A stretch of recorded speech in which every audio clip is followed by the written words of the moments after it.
I'd like to call, order the February 19th Beaufort County Stormwater Utility Board. We're going to start off with approval of today's agenda. Do I have a motion? Motion to approve. Second. All right, all those in favor?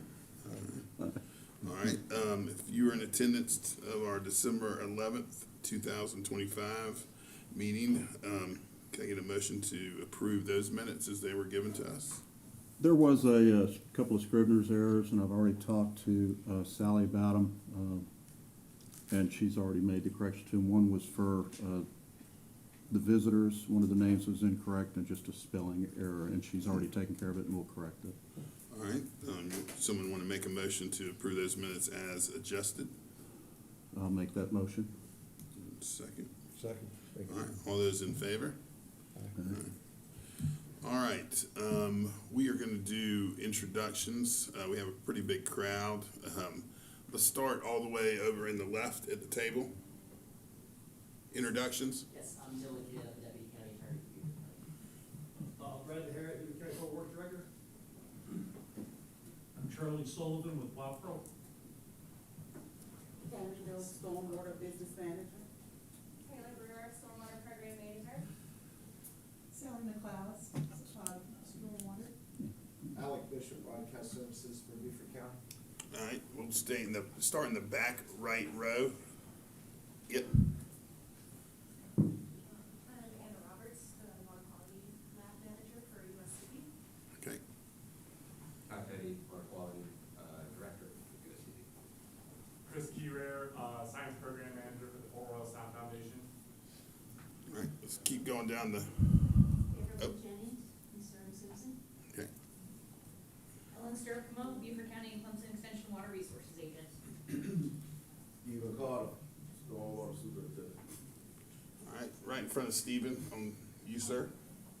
Oh, I didn't see you, sorry. Crystal Merrick Coleman.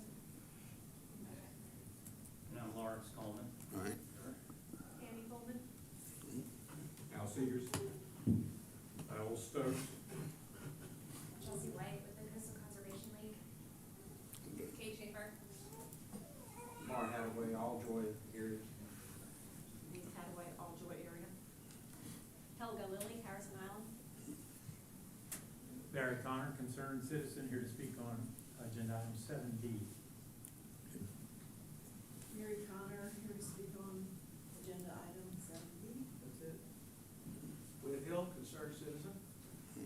Valentina Palacio, Beaufort County. Sam Connor, I'm the appellant for the Calhoun Plantation Appeal. Charles Merrick, Citizen.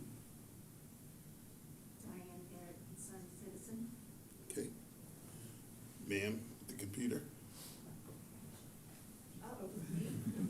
Angela, court reporter. All right, Sorry. is that okay? Van?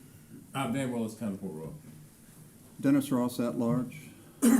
James Clark, unincorporated Port Royal. Ron Buchanan, District 8, St. Helens and Islands East. And I'm Patrick Mitchell, representing Ladies Island, standing in for our chairman, Mark Feinberg, who is out of town. So thanks, everybody, for coming today. We're going to start off with public comment.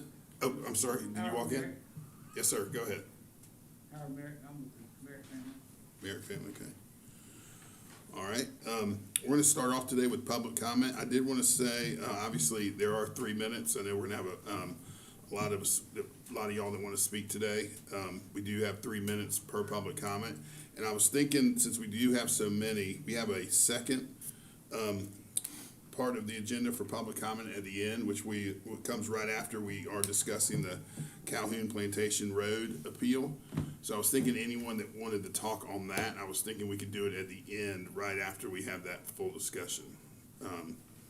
So is there anyone that has public comment that is not related to the Calhoun Plantation Road appeal?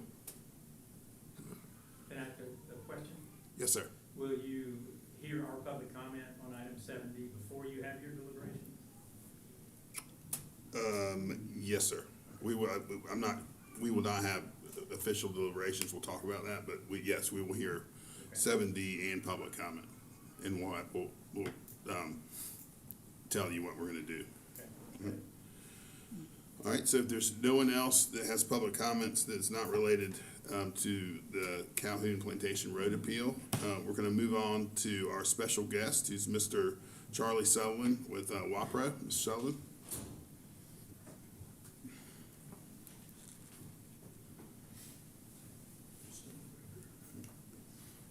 Hello. My name is Charlie Sullivan with WAPRO. I was asked by the county to come in and discuss our products in general, but I think most interest is in the WAPRO inline check valve. And I do have literature and cards and some small samples over there, if someone would like one. I'm sorry? Oh. Okay, should I talk in? Okay, sorry about that. I cover an area for WAPRO, Maryland, Virginia, the Carolinas, and Illinois. I grew up in Illinois, so that's why they gave it to me. I am based out of TKK, South Carolina, so I do live in the state, although it's snowing where I live right now. As we all know, coastal flooding, stormwater, tidal flooding is a tremendous problem that's not getting any better. We manufacture a number of products that handle stormwater flooding. They can also be used in other applications such as industrial, sanitary sewers, that type of thing. But our main thrust is stormwater control. In fact, our motto is holding back the flood. These include gate valves, sluice gates, and custom-made canal gates. The Wastop inline check valve is a valve that we manufacture. Is really the first product we came out with. We manufacture from 3 to 84 inch in diameter. This is a Wastop valve right here. And just so everyone understands how it works, keep it simple, you would put this at the end of an outfall pipe that stay out on a marsh, river, something like that. With rising ocean, storm surge, you have a problem with water coming up the pipe, stormwater, and feeding the system. A lot of these pipes were installed years ago, before the rising water were an issue. This valve is manufactured, so you put it in the end of the pipe, it builds up pressure, and it snaps open. But at the same time, you'll get anywhere from 15 to 20 feet of protection of surge trying to go up the pipe. That's pretty much it. Pretty basic. They're all made out of stainless steel. And along the coast here, it's 316 stainless. This is a proprietary membrane inside. We've improved it over the years several times. And as I said, we go up to 84 inch. And I'll show you a few samples of pictures that we have. If you could, is there an animation button? Oh. Yeah, there you go. And this is how it works. You basically have an outfall pipe. It builds up a certain amount of head pressure, closes. Then at the same time, when you get a high tide, storm surge, it protects from water going up the pipe, protecting property. It will work subaqueously. It all depends on the levels of pressure on both sides of the valve. Thank you. You can install these in a number of locations. You don't have to install them at the end of the pipe. You can go to the first structure upstream. You can put it right outside a building if you have a problem with water building up right there on property. This is an actual, this is an older video, but it does show. You'll see it bulge as the pressure builds up.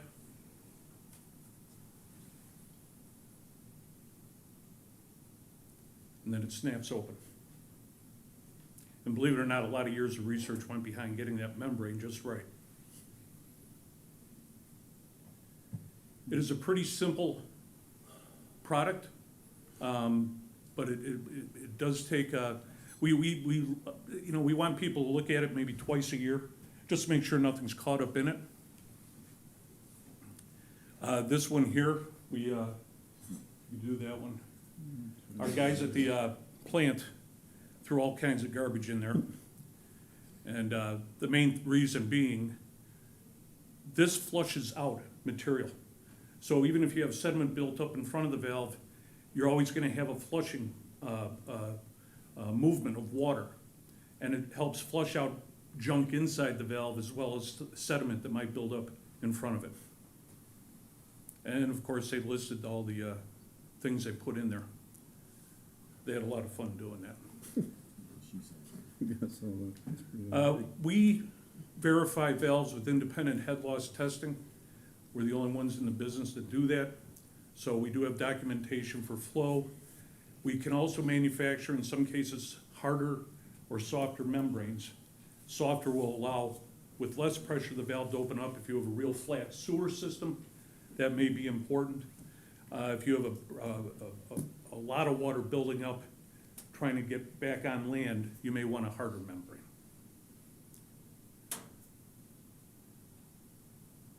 That's University of Utah video. And here we have all kinds of documentation regarding our performance. Well, you know, we test some of our competitors' valves. And, you know, we get involved with some, you know, you get involved with military work and that type of thing. You have to have some pretty good accurate information to justify what you're selling. Now we, no two installations are the same. So we can produce valves for flange mounts. That's PVC on the right, PVC pipe. You have corrugated polyethylene pipe on the left. And then you have valves that, with flange mounts for structures. These, I tried to take pictures from relatively local areas in the Carolinas. We replaced an older type of valve that's out there. It's called a duckbill. Obviously didn't work, hadn't worked for years. And sometimes you have to rebuild the support for the pipe, the head wall. It's not necessarily just putting a valve in and it takes care of all your problems.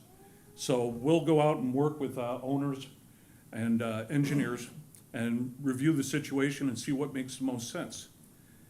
This was a structure I worked on in Mount Pleasant, South Carolina. We're seeing more of these. We're getting ready to bid some more on the barrier islands of Charleston. This involves the wasstop valve, which is on the left, and then we also manufacture sluice gates.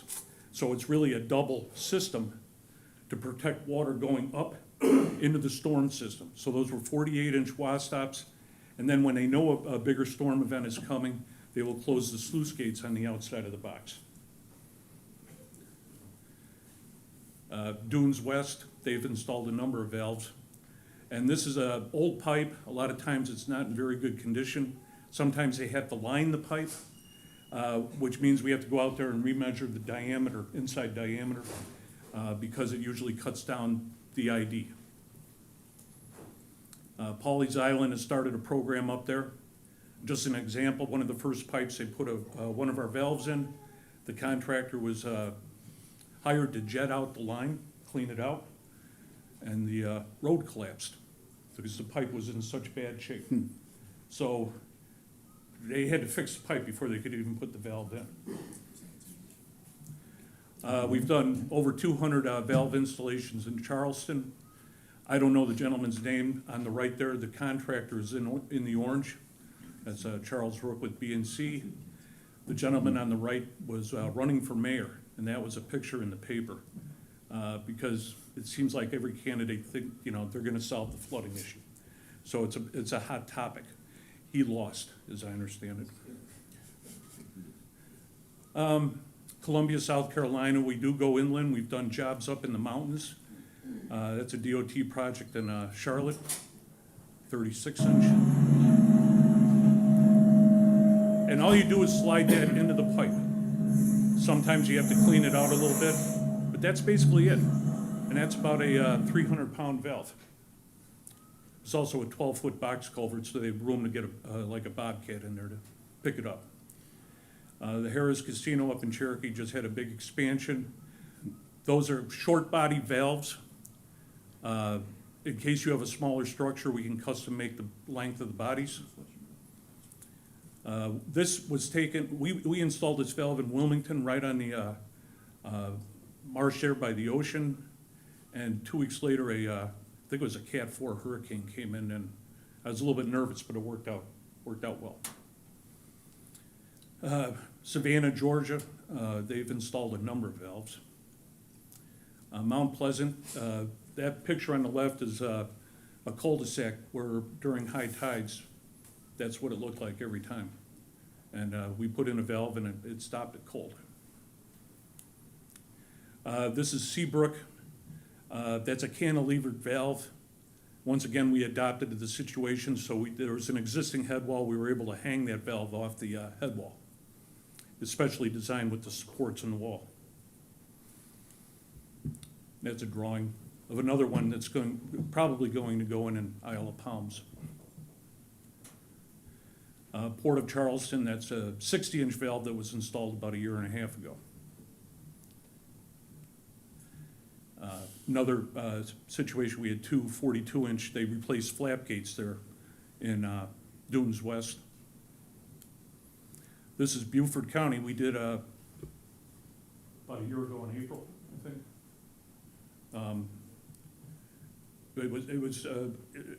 It worked out as far as I know. It's a little fun, you know. So that was the first one that I know of in the county here. We just did this 2 weeks ago in Myrtle Beach, 72-inch.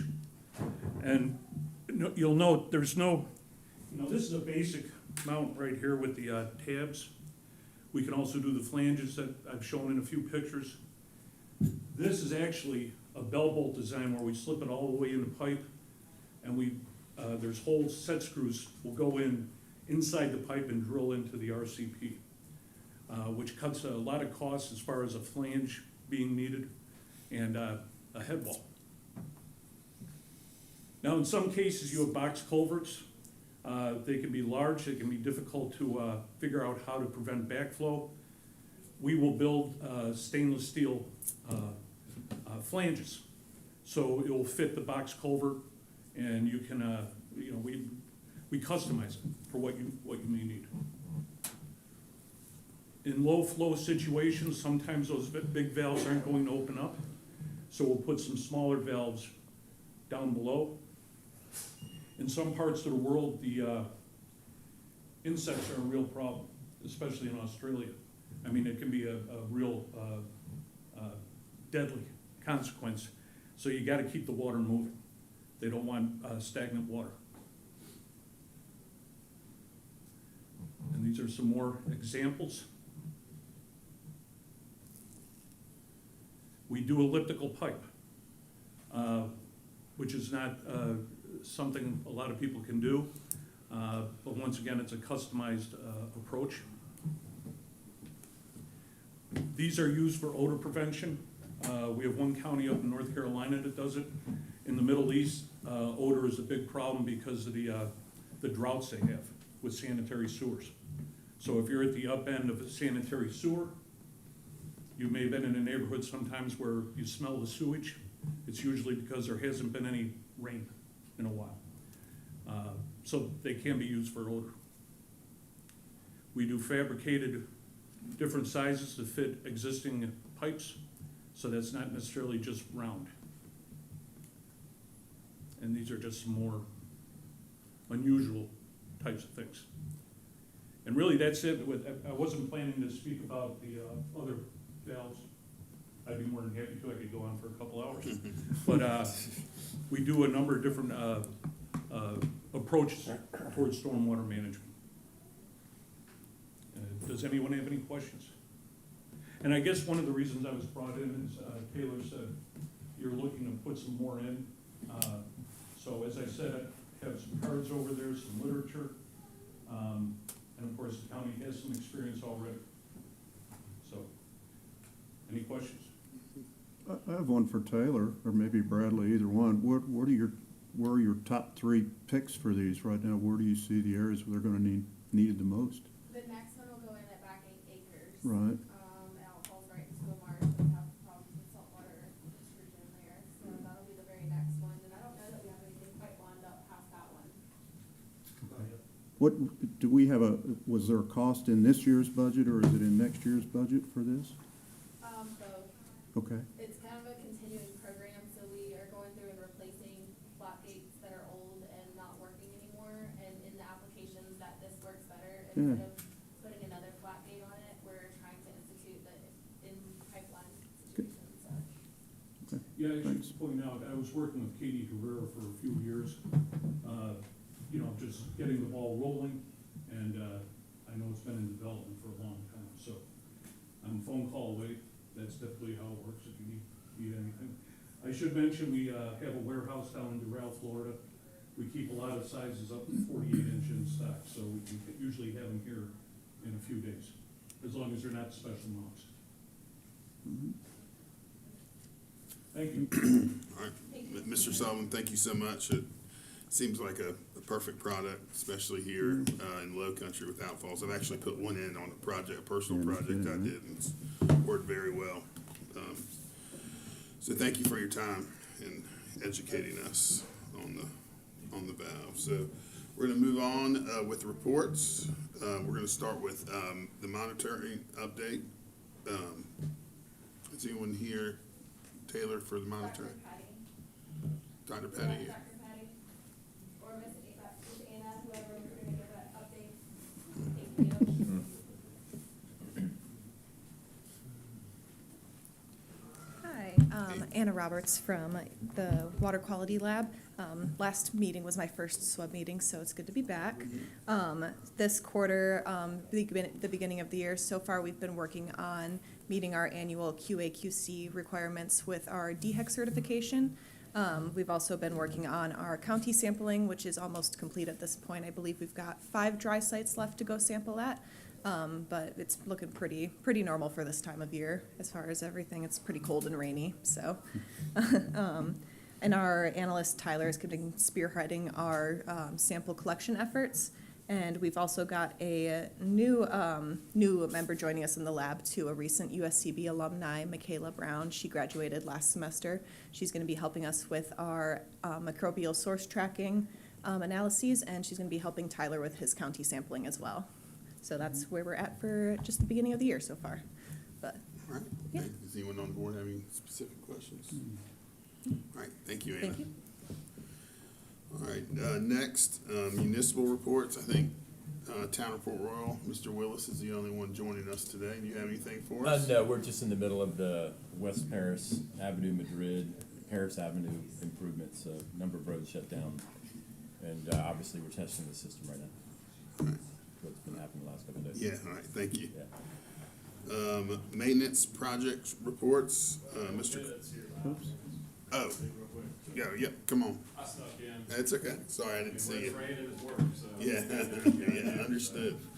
Town of Hilton Head, Jacob Terry, Watershed Manager. So I just really want to announce real quick that Kelly Yusiki, who is our former Stormwater Project Manager, has been promoted to Stormwater Operations Manager.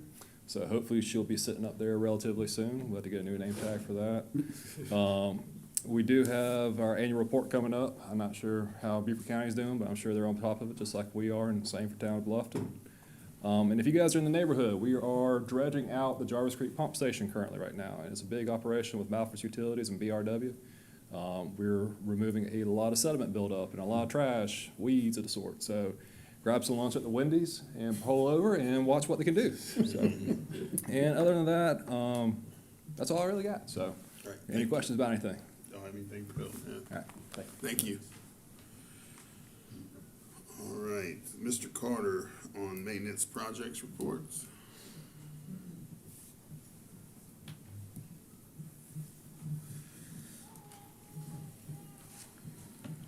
Afternoon, gentlemen.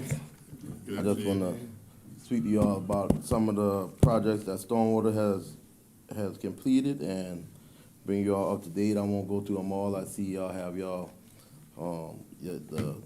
project packet, so I just want to talk a little bit about the major project. One of them is down on Bay Pine Drive in the Hilton Head area, and this project improved 1,243 linear feet of drainage system. The scope of work included cleaning out 815 linear feet of roadside ditch, replacing 8 driveway pipes, 1 cross line pipe, 167 linear feet of roadside pipe and 20 linear feet of channel pipe.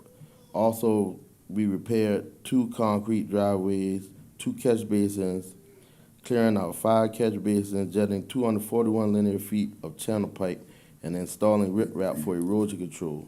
Total cost of that was $92,935. If you flip through your packet again, I don't want to go through all of them, take up too much of your time. That's one of the major projects that Stormwater has completed.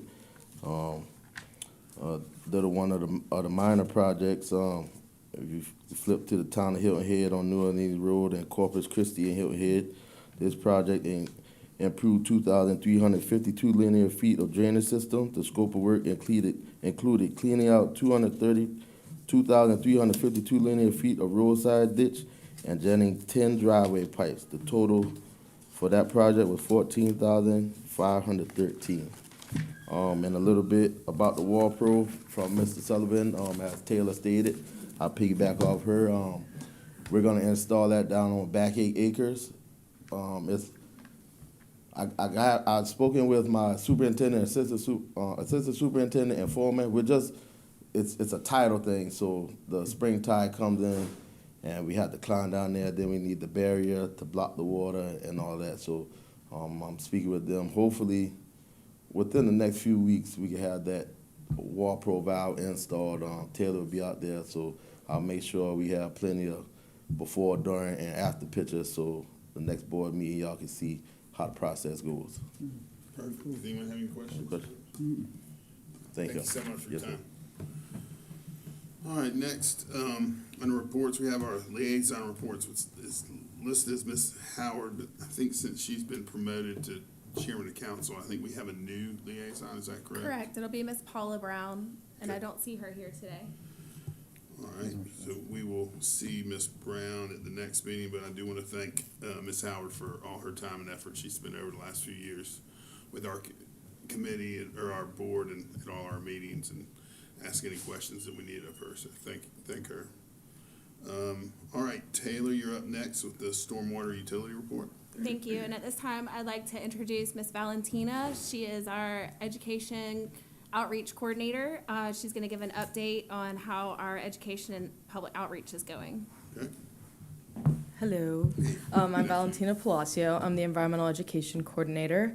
I work with the Solid Waste and Recycling Program as well as the Stormwater Program and lead efforts in the community to educate on these very important issues.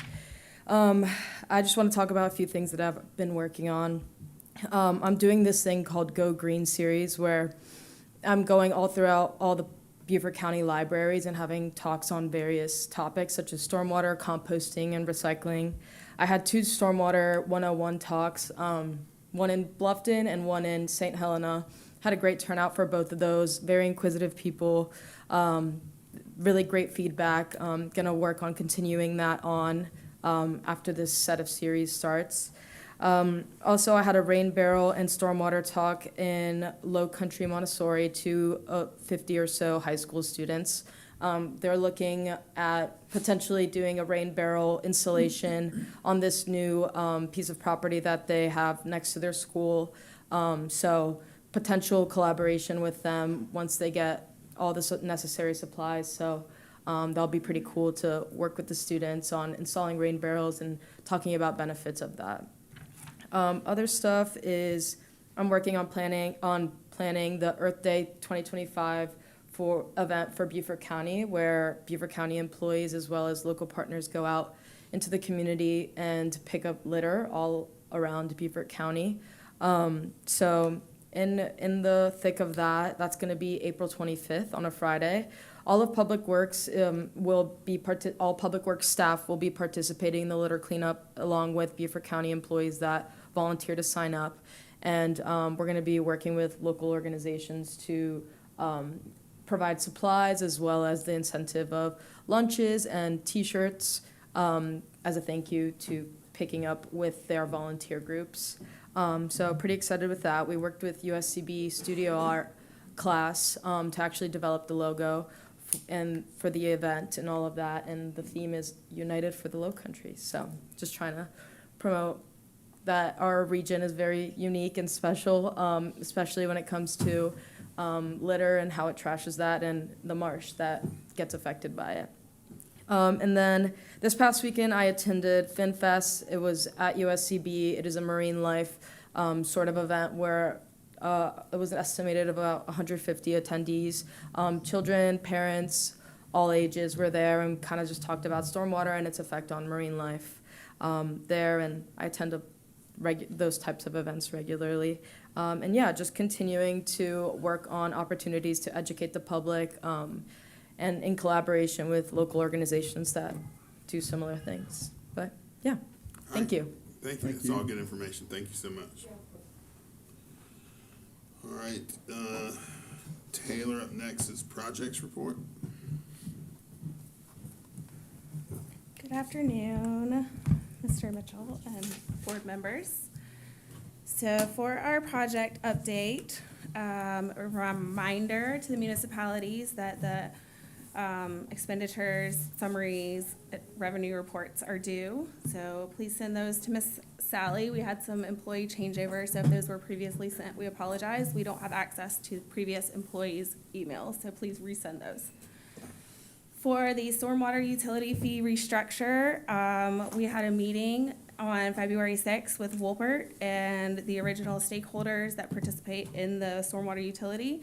Beaufort presented kind of the process that they walk through when they are starting to structure a new fee and the different options that we have. So the municipalities were invited to give their input and kind of a wish list of what they would like to see come out of that fee restructure. And then Beaufort will put together some options, and at that time, we will present those options to the board for y'all to vote on to see which one we like the best. There's also the option of tweaking the options. So they're not set in stone. We kind of get to pick and choose what we want with the ultimate goal of being fair and equitable, as well as making sure that we're as accurate as possible. So simpler fee structure, better understandable for everybody, fairer for everybody. For the Soloco Design Manual, Bluffton presented their draft of edits for the manual to their council workshop in January. I think it went well. I emailed a draft to y'all of the edits, and we're open for comment from y'all. We have talked about considering a third party to hire them to look at the Soloco manual as a whole, just to make sure that it's feasible and that it has the core at its heart of making sure that we have responsible development in Beaufort County. So that's up for discussion. If y'all would like to see that fall through in the future, we can definitely hire someone to do that. Can I, this is something, if I can, this is something I thought of when I was reading through that, and you talked about putting that to a third party. I'm a big proponent of sharing information instead of having these, what I call silos of stupidity. It's, it's mine, it makes me smarter. Have we done in the past, or is the possibility of maybe talking to see what Charleston Stormwater has done, Berkeley County has done, and say, hey, let us take a look at your manuals, you can take a look at ours, because a lot of times you can say, I never thought of that, and they do that way better than we do, and they could conversely do the same, or they might very well say to the Soloco manual, we want something just like this. Have we thought of doing that? Is that feasible? Is it legally possible to do that? It is, and we have worked with adjacent counties in the past, but I would like to broaden our scope to counties throughout the coastal region of South Carolina. I think that that is a very valid point, and we can definitely do that. I think it might save us a little bit of money, even as far as Horry County if we needed to, but any of the coastal counties to be able to do that and save us some money and get some cross-tail, so to speak. Yes, sir. I appreciate that comment. Thank you. Sure. Any other comment on the Soloco manual edits? Okay. For the projects report, for the Alljoy drainage study, Seaman Whiteside was selected as the firm that will be conducted that drainage study. Procurement is in the process of issuing that contract. We do have to work with RIA because we do have a grant. So there is a process of them checking the contract to make sure it fulfills everything that they need, and then it will be passed back to us for our legal team to review prior to being issued to Seaman Whiteside. So we're making sure we go through all the proper procedures there, but we anticipate for work to start within the next month. So that will be fantastic to get that going. For Bay Pines, we had a kickoff meeting on site in January for Beaufort and county staff. We went over absolutely everything on foot. I was very impressed. That's why I love Beaufort for our consulting services. Not often do you see engineers put on boots and tromp on the ground, but they did. We wanted to make sure that they included all of the drainage area that was coming to that one point that we're looking at redoing, to make sure we have a comprehensive look before we make a design for that. Also, we have a on-site meeting scheduled for March 5th with County Administrator Mr. Moore, Councilman Thomas Reitz, and he is also our new co-chair liaison, as Ms. Sally reminded me. So we will have that meeting on March 5th. They want to walk through and see kind of on the ground what our plans are, what we're surveying, what the issues are, and kind of a ballpark of how we plan to address them. For Shell Point, JBRAG has requested a meeting with the county administrator to run their proposal by them to continue that contract. So I will let you know the outcome of that meeting. The proposal was $442,000 in 24 months for a design. So we'll see what the outcome of that is, and I will keep the board updated for that. For Rivers End, Beaufort is going to issue us stamped plans for that within the next several weeks, and we will have boots on the ground, we hope, by the second week of March. So we'll see. That's, if you remember the double layer pipe situation, we have sinkholes that are in people's yards. They've been very patient with us, so we're trying to move forward as fast as we can, being that that's almost become a safety issue at this point. Tuxedo Park and Hickory Hill both passed at January PFC, meaning they will go to council for final approval in February, and then we will get those task orders issued. For the Ocoee River Park Dam, this is, if you remember, a project to repair a dam that's on a pond that's actually part of a passive parks project. So we met with the interim director of capital projects this morning to make sure that everybody's on the same page for timeline. Beaufort is developing the design for the maintenance repair of that dam. It has a failing pipe going through it. Basically, it's a tunnel now underneath the dam, which is not good. So at this point, we're waiting on the dam designation from DES to tell us how robust our design has to be. We're hoping that we can just cut out the old pipe and put in a new pipe properly, under drain it, and put the right aggregate underneath, compaction rates proper, and everything like that. So we are looking at that as a maintenance project, hopefully not so much as a full construction project. But we will keep you updated once we hear from DES on what the classification of that dam is. For Royal Pines, as I said before, we did find an old report, and it didn't really give any feasible corrections for that area. So we still have that on our list to discuss with DOT. There are a couple maintenance issues on their side that we think would help, but once those are complete, we are open to suggestions from the board of how to move forward with that situation, because the engineering just is not there for how to fix the flooding in that one backyard. Slight of doing work on private property where we don't have an easement, which, as we all know, we don't do. So recommendations welcome on that situation. We are still waiting to hear back from the feds on the grant for the Arthur Horn project. It has been back and forth on what programs are going to be funded or not, but I'm assured that that the recent cuts have not affected this project. So we are planning to move forward with this project. And there has also been internal discussions of putting money aside for maybe fiscal year 27, if this grant isn't moving by then, to go ahead and get this project started and completed. Because once again, we have citizens waiting for this project to be done. So there will be talks in the future about financing that in-house as compared to waiting for the grant to come through.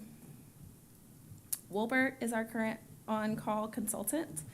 Their contract expires October of 2025, so we will be putting out a bid for RFQs to get new companies on call. We have been instructed that we can have up to 3 companies on call. Previously, it's been 1.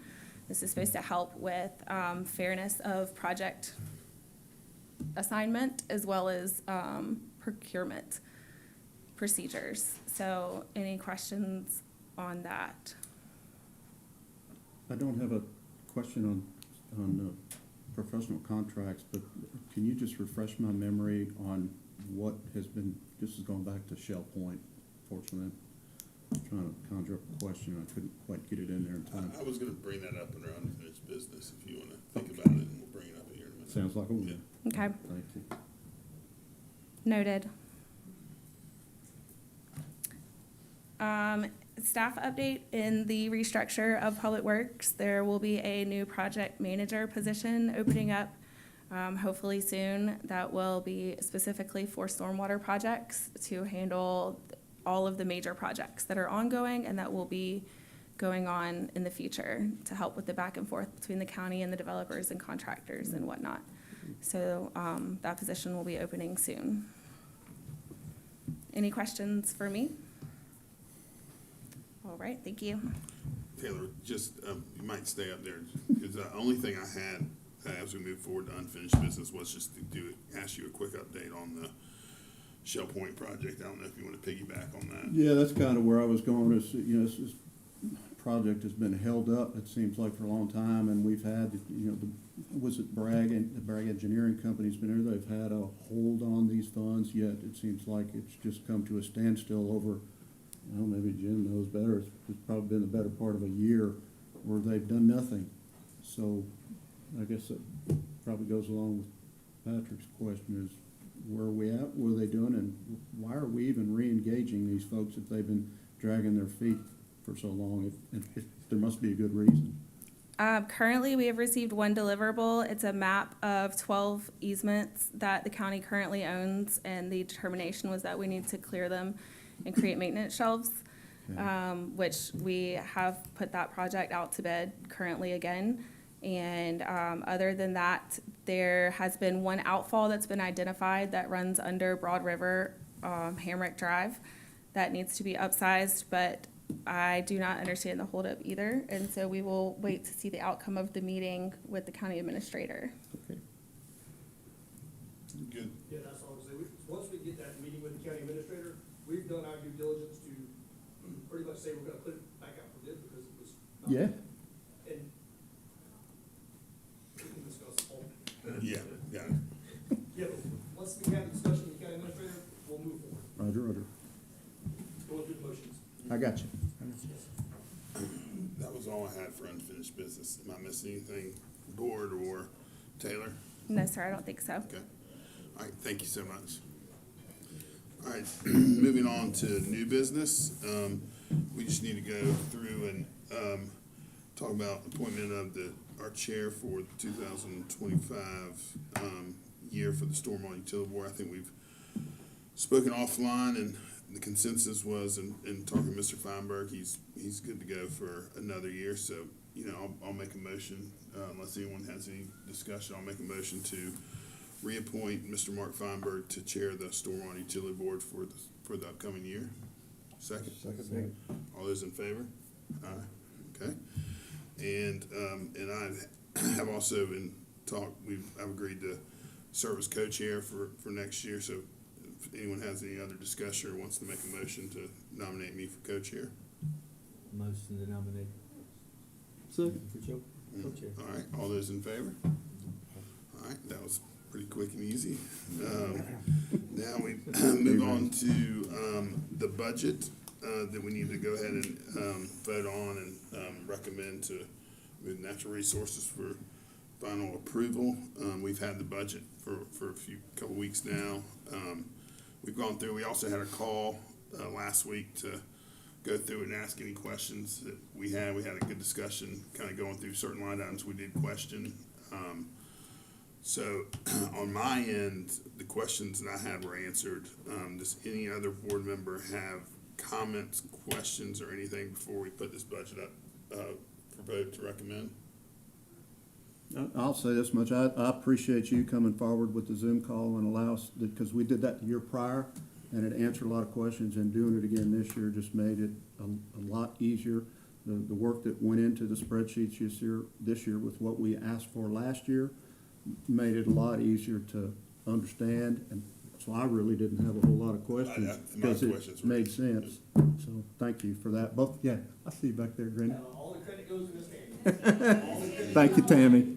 Thank you. That was very, very good. We asked Miss Tammy to simplify, and She did it. she did it. So, Does anyone have, and I know a couple of the board members that couldn't be here, were good with it. I mean, we do have a quorum, but they were, you know, even though they're not voting on it, they were gonna approve it, so they were here. So I'm gonna make a motion, unless there's further comment, to go ahead and approve the stormwater for year 2026 budget as presented to us. All right, all those in favor? Aye. All right, so that is approved. All right, so we're gonna move on to 7D, the Calhoun Plantation Road Appeal recommendations, and Mr. Sam Connor.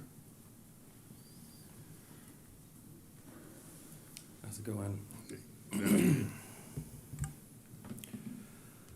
Y'all ready? Yeah. All right, we're ready. okay. I'm Sam Connor, I'm the aggrieved party for the appeal for the permit, stormwater permit that was issued for 68 Calhoun Plantation Road. I live at 70 Calhoun Plantation Road with my wife and two young boys. I'm a practicing professional engineer, and I specialize in stormwater calculations and site design for land disturbance permitting. And I also have experience in the public sector. I was the stormwater engineer for the town of Bluffton from 2015 to 2018. And he's not here today, but Bill Bauer was my boss when I was working at the town of Bluffton there. My appeal, simply stated, is that multiple errors were made in deciding to issue the stormwater permit approval for the development at 68 Calhoun Plantation Road. The errors are significant, and if not corrected, will result in negative impacts to the health and welfare of Beaufort County citizens through the degradation of water quality of the Colleton River. This water quality degradation will be especially significant in the marsh and small tidal creek adjacent to the development, which is where my family and I swim and fish and just recreate in the marsh there. The approved development is a regulated site. This is because the development will result in more than or equal to 1 acre of disturbance and more than or equal to 5,000 square feet of impervious surface. And just to recap from the appeal, this development will disturb approximately 2.5 acres and create approximately 39,000 square feet of new impervious surface, just so it's clear that it's a regulated site. The requirement for regulated sites is that they submit a stormwater management plan meeting the requirements of all applicable codes and regulations, and that plan goes through technical review process to confirm it is in compliance with the codes and regulations. This process is described in the Beaufort County Stormwater Management Plan, and this is just a direct quote from Section 5 of the 2024 Beaufort County Stormwater Management Plan. First quote is, Section 2 and 5 of the BMP manual states, all development that creates runoff and or discharge that may adversely impact water quality in county streams, lakes, and tidal water bodies. Therefore, all proposed development and redevelopment shall be required to submit a drainage plan to show compliance with peak attenuation, water quality and volume, and construction pollution control requirements of this manual. And the second one out of Section 5 also is the review process starts with the Community Development Department with Hillary Austin, zoning administrator. Ms. Austin distributes engineering-related items such as stormwater construction plans and calculations to the Stormwater Department with Juliana Corbin, EIT environmental engineer, who coordinates with a professional engineer of record for questions and comments on the submitted design. And so that's just a description of the technical review process that Beaufort County has in place for reviewing regulated sites. But for this development, a complete stormwater management plan was never submitted. And the development and drainage plans and calculations were reviewed by the zoning department without input from the stormwater department. And it did not go through the technical review process. And the stormwater permit approval was issued by the zoning department and not issued by the stormwater department. And the result of this was the development at 68 Calhoun Plantation Road, which issued stormwater permit approval, but it does not meet any of the Beaufort County or state stormwater control requirements. And I said that it doesn't meet any of the requirements. Because even though calculations and design plans for meeting the Beaufort County volume control water quality requirement were submitted, those calculations and the design of those BMPs did not comply with the requirements of the Beaufort County Stormwater Design Manual. Additionally, as a small MS4, Beaufort County must have water quality regulations that are equal to or more stringent than the state regulations. This project was approved without meeting the water quality requirement for sites draining to within 1,000 feet of shellfish beds. That requirement is to retain on site the first 1.5 inches of runoff from the built-upon areas on the site. So this means that the requirement for this site was to retain 5,101 cubic feet of runoff on the site, but it was approved even though the project only retains 776 cubic feet of runoff on site. That's a water quality volume retention shortfall of 4,325 cubic feet, or in gallons, that's 32,353 gallons. And then lastly, the project was approved without requiring a waste management plan for the private stable animal feeding operation on the site that has the capacity to confine 8 horses. This facility, because it has the capacity for 8 horses, it has the capacity to generate 800 gallons of wastewater per day, which is more wastewater than is generated by a 6-bedroom home every day.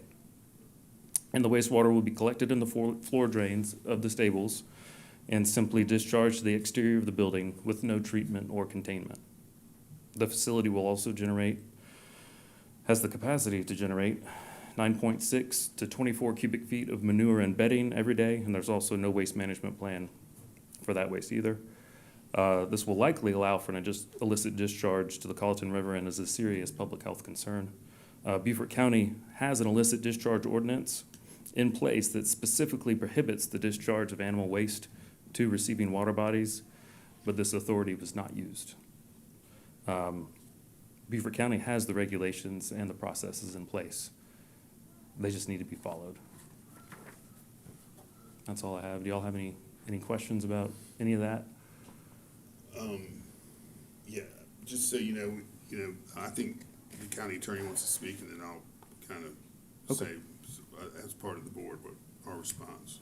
Okay, yeah, if you have any questions for me, you can just call me back up. For sure. All right, thank you. I appreciate it. Yep, thank you.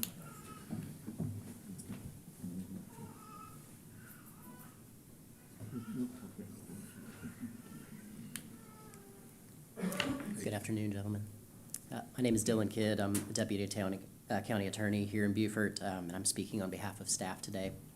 There is a lot to cover here. I'll try and keep it as brief as I can. But it is staff's position that the Connors appeal is not properly before this board at all, but especially at this time. And furthermore, that even if this board reached the merits of the Connors claims in the future, the Stormwater Department made no errors in processing the stormwater application at issue. As the board is aware, the owner or developer of this parcel of property applied for a stormwater permit in connection with the development of the property. The request went through the normal process wherein the Stormwater Department examined the application. They have a third-party consultant that performed the calculations. They conveyed the information about the approval to Ms. Austin, and Ms. Hillary Austin in zoning issued both the building permits and the stormwater permit. The Connors appealed the issuance of all of those permits to the Zoning Board of Appeals, and that appeal was heard in November. The ZBOA ruled that none of the permits were erroneously issued, including the stormwater permit. The Connors appealed the issuance of that permit, along with the 2 others. They appealed the decision of the ZBOA to the Circuit Court, and that is currently pending before Circuit Court right now. As a result, even if this board could hear the Connors appeal, it would be unable to do so at this time without creating concurrent proceedings, wherein this board is examining an issue that the Circuit Court currently has jurisdiction of. And so for that reason alone, this appeal is not properly before the board at this time. Moreover, The Connors, by this proceeding, have appealed a ruling of the Zoning Board of Appeals to the Stormwater Board. There is no authority within the ordinance, the CDC, or anywhere else within Beaufort County's Code of Laws to permit this track. The CDC states that the venue of appeal from a ZBOA determination is to the Circuit Court, and the Connors have availed themselves of that venue. Nothing in the CDC or the ordinance permits an appeal from a ZBOA decision to the Stormwater Board, and so this board cannot hear that appeal as a result. Furthermore, this appeal is also untimely. As you'll see in our ordinance, an appellant is permitted 30 days from the issuance of an administrator's decision to file an appeal. The Connors cite the date that the ZBOA mailed the decision in their appeal as the beginning date for the limitations period for their appeal.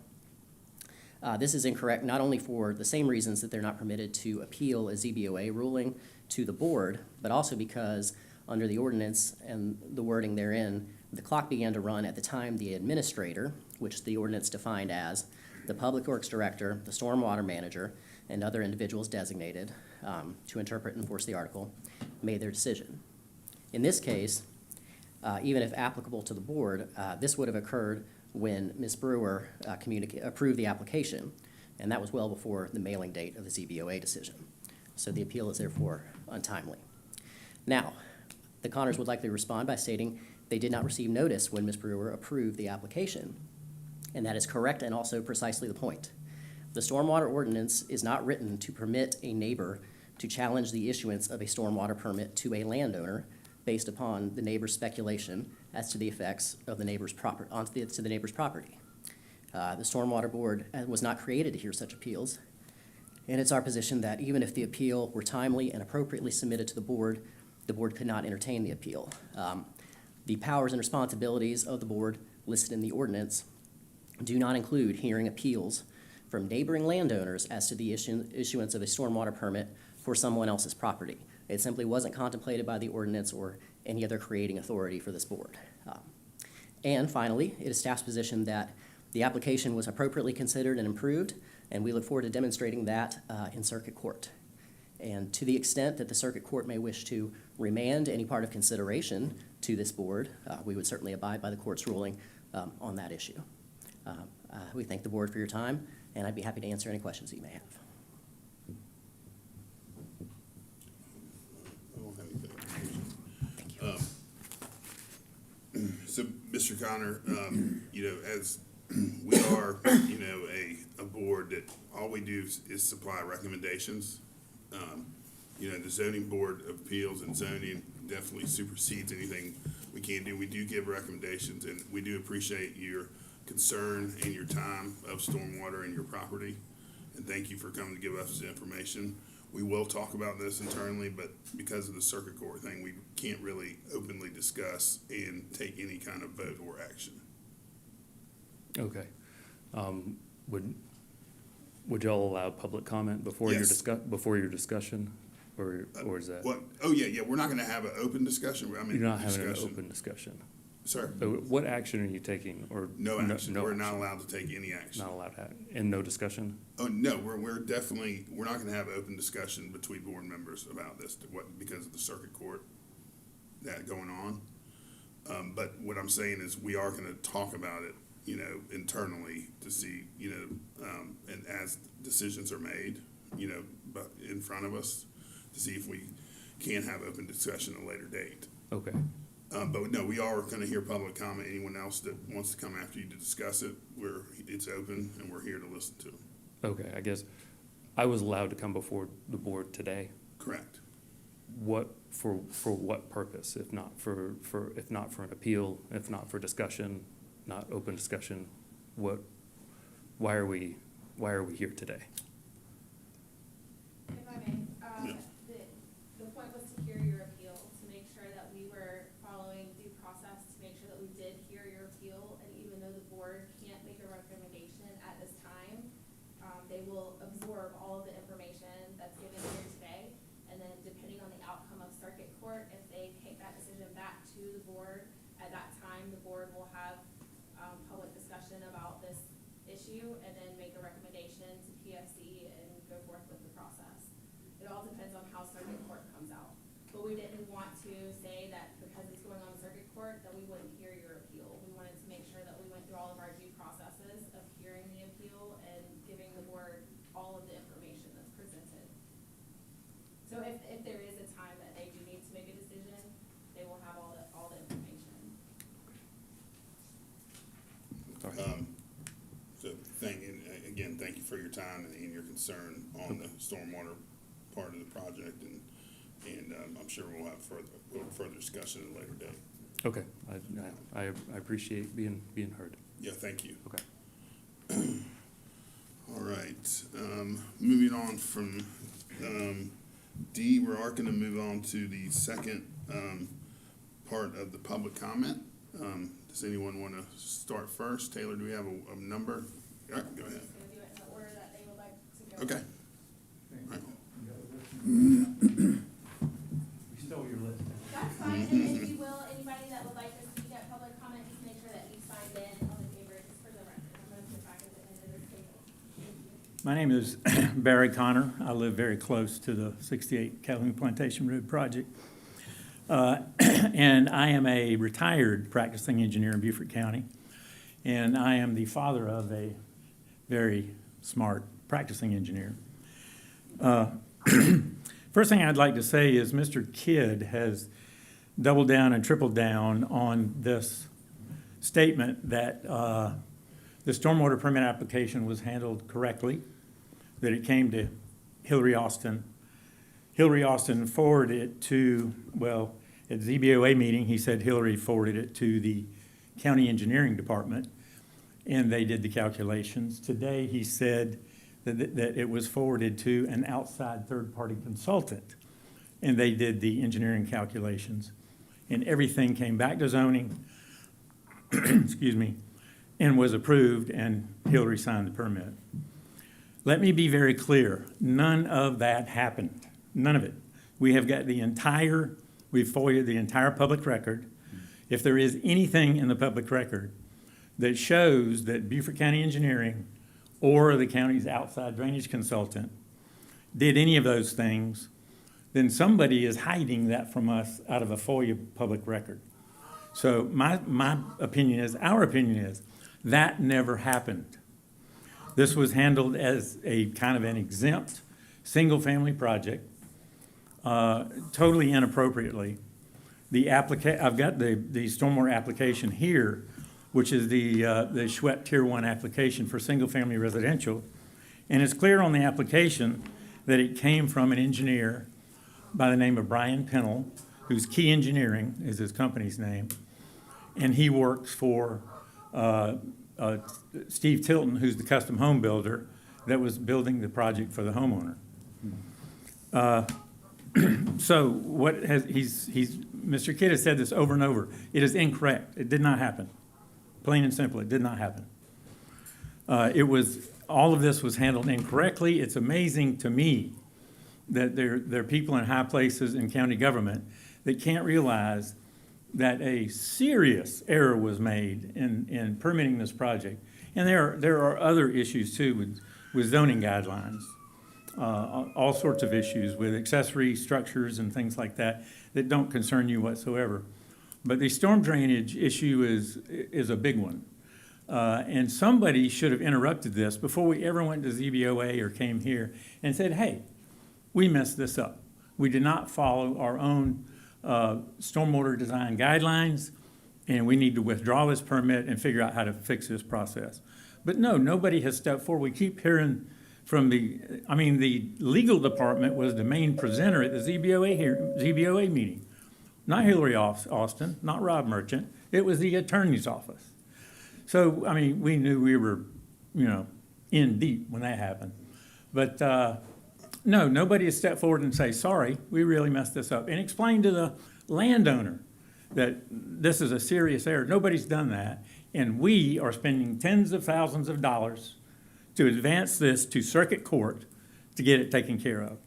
Thank you so much, Mr. Connor. I appreciate Can I, it. one final? I'll give you, yes, sir. Okay, No just problem. one final thing. No problem. You said you guys will discuss it, and I would encourage that. And I think you really do need to discuss this.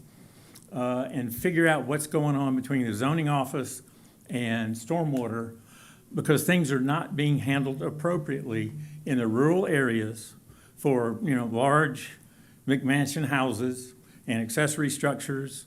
The zoning department is combining single-family residential with agricultural uses and exempting stormwater design, like they did on this project, stormwater designs, because of an agricultural exemption. It's a mess. And I really do hope you guys will talk about it, talk to Taylor about it, and figure out how to fix this relationship between the stormwater department and zoning. Yes, sir. Thank you. All right, next for public comment. Yes, ma'am.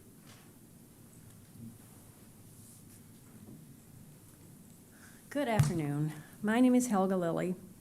I live at 73 Harrison Island Road, which is directly across the marsh from 68 Calhoun Plantation Road. I'm not a stormwater expert like Sam O'Connor, but I do have a degree in architecture and I have some understanding of the issues involved. As everyone here is well aware, our low-country marshes are a critical and fragile ecosystem. Disturbing that ecosystem through excessive development can cause lasting and irreparable harm. I've reviewed the publicly available drawings by Atlas Surveying for the proposed development of the subject property, and I'm very concerned about its potential impact on the surrounding area. The property in question borders directly on the marshes of the Colleton River. The land slopes naturally to the marsh, so of course runoff from the property drains to the marsh. The new development proposes accommodation of up to 8 horses, as well as almost 27% of the property to be covered in impervious surfaces. That combination seems to me to be a recipe for disaster. Much of the waste will inevitably drain to the marsh, thereby contaminating and polluting not only the immediate area, but downstream areas as well. The effects would reach well beyond the immediate neighborhood. I believe that this type of development is inappropriate for this location, and I'm adding my voice to those requesting that it not be allowed. Thank you very much. Thanks, Ms. Lilly. All right, next for public comment. Yes, ma'am.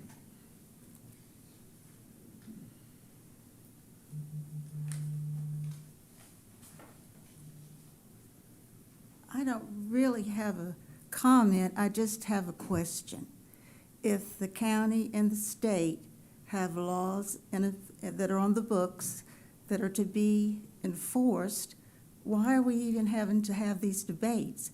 It seems like someone should be held accountable to see that things are legal. So does anybody have an answer? No, ma'am. Is there somewhere I can get one?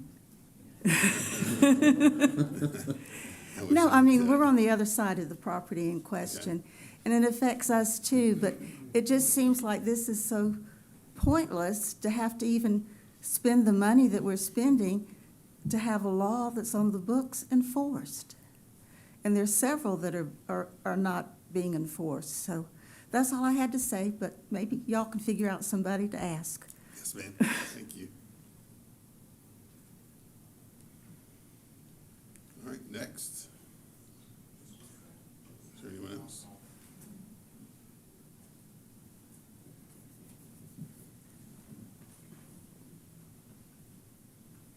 Good afternoon.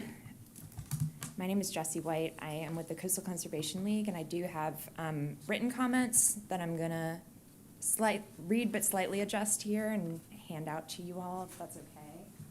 Do you want one, Dan? Yeah, sure, thank you.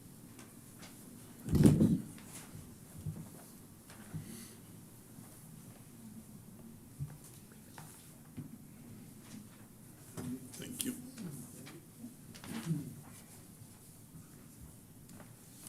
Okay.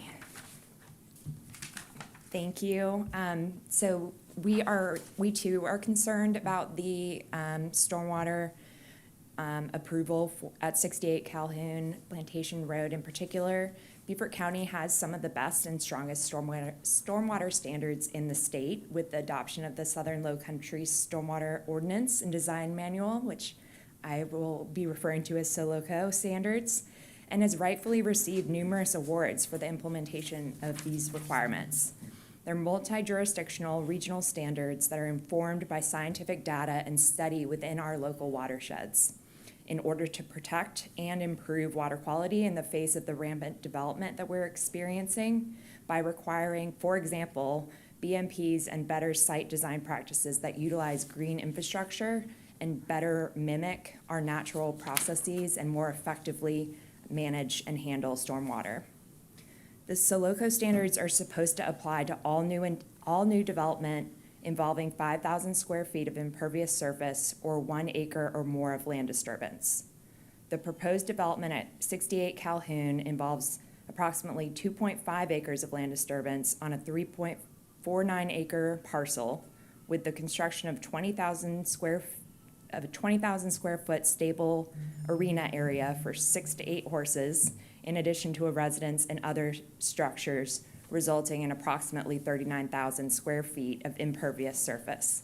And yet, the project wasn't reviewed and approved by stormwater staff in accordance with SOLOCO standards. We understand there may be a difference in the staff review and approval process when it comes to development on individual single-family lots versus multi-parcel or commercial development. And in a lot of ways, it does make sense for there to be differences. Our concerns are about the lack of consistency and the cumulative effects of numerous potentially disjointed individual stormwater approvals that are given to single-family lots throughout the county, especially in a county like ours that is over 50% water. All projects should be required to comply with SOLOCO when applicable. If the threshold is triggered, as it clearly was in this case, given the scale and the magnitude of the land disturbance involved, then SOLOCO should be applied. As a practical matter, this project is far from a typical single-family residential development, so it's reasonable and logical and frankly should be expected that higher standards should be applied here. The Colleton River is an outstanding resource water, the highest classification, one of the highest in the state for waters of exceptional recreational ecological importance or unusual value. All of this impervious surface results in significant land disturbance and significant stormwater, significant stormwater runoff into the river and surrounding marsh. That is significant when you're talking about an outstanding resource water. Compounded by these facts is the reality of the long-term maintenance and the upkeep of a 6-horse stable and Olympic-sized arena and the corresponding pollutant load that will result from those uses. The scope and scale of the proposed activity at 68 Calhoun simply should not be permitted to evade the SOLOCO standard requirements. It's clearly inconsistent with the letter of the law and will establish a dangerously harmful precedent if it's allowed to stand.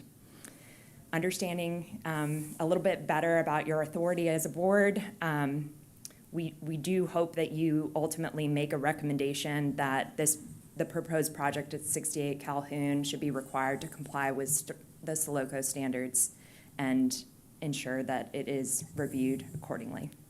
Thank you. So much.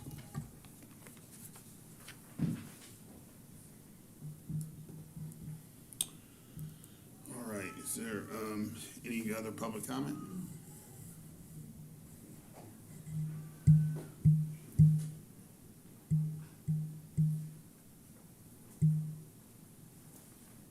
Hi, my name is Priscilla Merritt Coleman. I own the portion of Calhoun Plantation Road that's the roadside ditch and property adjoining the front of the proposed Bruella equestrian compound property. The property I own is also part of a conservation easement held by the Open Land Trust. I'm opposed to the current stormwater plan for this property. The current project is approved for 6 to 8 horses. Approved for 6, but has capacity for 8. It also includes an Olympic-sized equestrian arena, stables, residence, machinery building, hardscaping, all of which total over 39,000 square feet of impervious surfaces. I'm concerned that the runoff from these surfaces and equestrian facilities and paddocks will harm the surrounding environment by erosion to my property and contaminating my property. My most grave concern, however, is the degradation that will be caused to the Colleton River, which is classified as an outstanding resource water. My grandchildren, my great-nieces and nephews, and other family members play on the beach area next to the proposed compound. Family members, neighbors, and many Beaufort County residents shrimp, they fish, they crab in these waters, they swim in these waters, they recreate in these waters. It's also an area for commercial oyster harvesting. Calhoun Plantation Road is privately owned. It's a privately owned dirt road / driveway. I own both sides, the property on both sides of the road. That includes, excuse me, the drainage ditch and part of the property which adjoin the subject property. The owner of the proposed development does not have my permission to discharge runoff onto my property. Because of the proximity to my property, runoff will surely flow onto my property into the roadside ditch that is on my property. This includes not just runoff that will drain into my ditch, but likely includes seepage from the drain field and horse paddock on top of the drain field. The distance from the drain field to the ditch is approximately 7 to 8 feet, and not the required 25-foot setback that's required for a, for a drain field to a drainage ditch. Drainage from this ditch then flows into another ditch on the side property line and ultimately into the tidal creek of the Colleton River.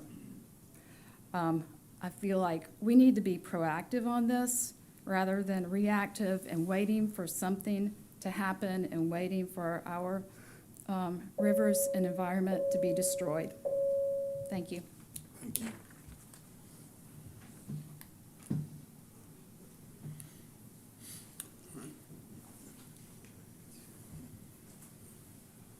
Good afternoon. My name's Al Stokes. I live on Sawmill Creek Road, just down on the Colleton River. I've been involved in stormwater issues and marine research for more than 40 years, so I'm very familiar with the impacts of stormwater. One of my concerns is that Beaufort County gets 4 feet of rainwater a year. That's 1.3 million gallons an acre. And I'm worried about channeling. It goes out into the marsh from point source discharge. It will change marine vegetation. It can have a negative impact on marine wildlife. So I hope you will consider all of this. Thank you. Thanks, Mr. Stokes.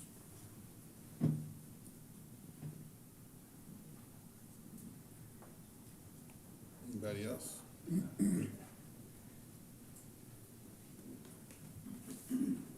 Try to beat the timer here. Okay. This is like a competition. Hey, I'm Lawrence Coleman. I'm happily married to Priscilla there. One of the things that she also that she failed to mention is that she and I run a commercial farm right across the, well, adjacent to the property that's in question being developed. But I was going to kind of get to just some of the, a little bit more of the basic facts of what we're trying to prevent, and that's obviously trying to prevent the manure from up to 6 or maybe even 8 horses from entering into the Colleton River, and why we want to prevent that. And obviously nobody wants to swim with a bunch of horse manure, so that's, I could probably just say that and step down. But I do want to mention about the nutrient quantity of in the manure. Y'all are probably aware of, and I'm going to look at it because I don't want to mispronounce it, but eutrophication, which is, of course, the what's happening downstream of a lot of agricultural areas or places where you do have runoff of these nutrients that are in the manure. And so I decided I'd look at the nitrogen content, and I got the phosphorus too, if anybody wants to really jump into the numbers with me here. But the nitrogen content that could be produced by 6 horses. And so a 1,000-pound horse produces about 51 pounds of manure a day. So that would be 9.3 tons of manure in a year. And then if we multiply that 9.3 times 6, because it has the capacity, actually has the capacity for 8 horses, but I think it's certified for 6. So 9.3 times 6, so that'd be 55 tons of manure a year from these horses that have to be somehow contained in this property that y'all have already heard how much impervious surface and everything there is around it. And with one whole area of it downslope being the Colleton River. And so looking at the nitrogen that would be in that manure and that quantity of manure, there's about 19 pounds of nitrogen per ton of manure. This is average. It depends on what the horses are fed. And I didn't go high, I didn't go low. I went right there in the middle. And so, let's see, that would be 55 tons, we've already decided would be the 6 horses production of manure in a year times this 19. So that's 1,045 pounds of nitrogen a year that could be produced by these horses. And that's, to put it into another perspective, if we think about a 50-pound bag of 10, whatever, fertilizer, this would be the equivalent of 210 bags of that fertilizer. That we got to figure out where is all this fill in the blank going to go. So, thank you for your time. Yeah, Perfect thanks timing for for me.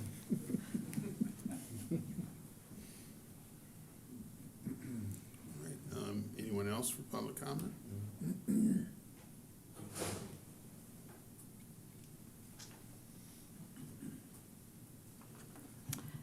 Hi, my name is Carmen Avon Manning, and I'm a retired civil engineer.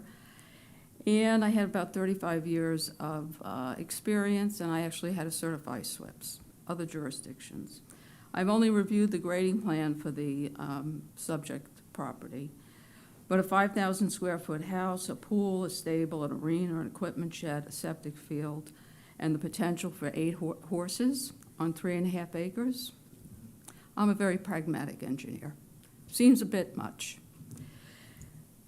I also understand that the county has the Soloco manual, and I applaud Mr. Dawson. Yes, please, please get other jurisdictions to review. I have several comments. First, that ordinance was only enacted in 2020 after much of the development already occurred, so that a lot of damage was already done. Second, after 4 years, documents, at least online, are still labeled draft, and Chapter 6, my favorite, has one sentence. Actions or inactions may be subject to enforcement. Third, I have personally observed, quite frankly, I'm tired of looking at it, soil piles 20 feet high with no temporary stabilization. Where I came from, 72 hours. You had to have it covered or establish vegetation. I have also been subject that you have to be inspecting things before and after a storm, and there should be no reason why we see any bulging sediment piles, or the gentleman in the back who said he has to clean out sediment. If it was working, he wouldn't have to clean out the sediment. Fourth, after closing shellfish harvesting in the May River in 2009 and having a TMDL for the Okeechobee River, the latest sampling, okay, after all your activities, where it was bad, it's worse, and where it was close to clean is now getting close to being closed. So I ask you, are all the activities effective? I think a reasonable person would say no. More controls are needed. Lastly, again, 43 pages I just read this morning on your website about all the activities you're doing. Somebody has to ask the question, are they working? Because it doesn't seem to me like they're working. And lastly, I know they always tell me, Carmen, this place is property rights. It's property rights state. Well, you know what? The people here own the May River and the Okeechobee and the Colleton and all the rest, okay? And your runoff draining on our property is a problem on our property rights. So I ask you to review the Soloco manual, number 1. And 2, if I may, I'm a real supporter of all our first responders. Even in my old age and weak knees, I still do the Tunnel to Tower up in New York City to support all those people. But let me tell you, after 35 years in the industry, You really need to have a day, instead of all this public participation that you're doing, have a day to show the people and the public what those water operators are doing, the wastewater operators, and the utility workers are doing. Because you know what? We really need to applaud them, because they do a great job. Because if they weren't doing a great job, when you go flush the toilet, everybody would know who they are. Thank you.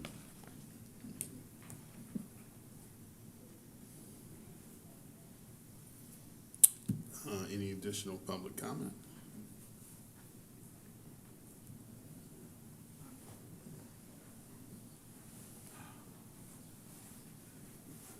Good afternoon. My name is Howard Merritt. I'm one of the Merritts in there.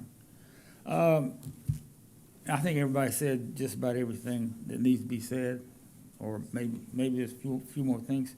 But I know back in the 70s they had a study on putting a factory in down at Victoria Bluff, which is right down the river from us.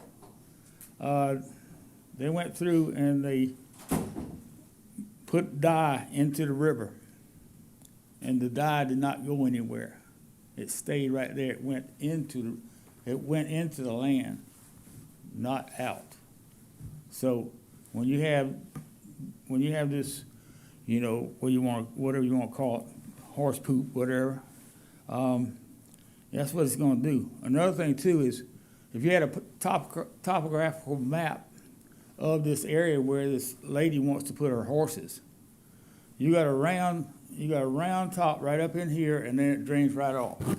So what's going to happen? It's going to drain right off. Now and then, if you walk down there, it's mush. You know, it doesn't matter if it's rained a whole bunch, hadn't rained a whole bunch, or whatever. Tide comes in, it gets mushy. Because my brother's place is right down there. My house is right down when you first come in on the right. So anyway, another thing too is this. It was right about, I think it was back in the 80s, sometime like that. I had a cousin that had a dairy, and we used to be dairy farmers too, but they shut him down because there was too much of the cows stuff. Anyway, it was going into the river. They shut him down because he didn't have enough pollution control on the cow pump, on the cows. There were two more farmers there in Pinckney Colony, Thomas Helmy and John Pinckney. They had pigs, and they got shut down also. This was a while before that, because farming was big back then, you know. So anyway, so if that's the case, I mean, I don't see any reason why they should be able to have these horses. They got too many horses on the amount of land they got. The land they have, half of it is just mush. So I don't see any sense in it. You know, you can do whatever you want to, bring dirt in, try to fill it in, but it's still going to be the same thing. Thank you. Thank you.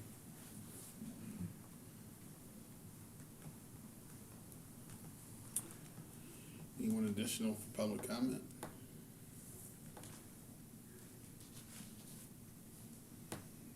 All right. So I appreciate everyone's information and concern during that public comment period, and we'll definitely take it for later use. All right, moving on. Need to vote on the next meeting agenda, which will be sent with our packet for April 16th, 2025. Anyone have a motion? Motion. Second. All right, all those in favor? All right, a motion for adjournment? Motion. Second. All right, all those in favor? All right, meeting adjourned right at 3:30.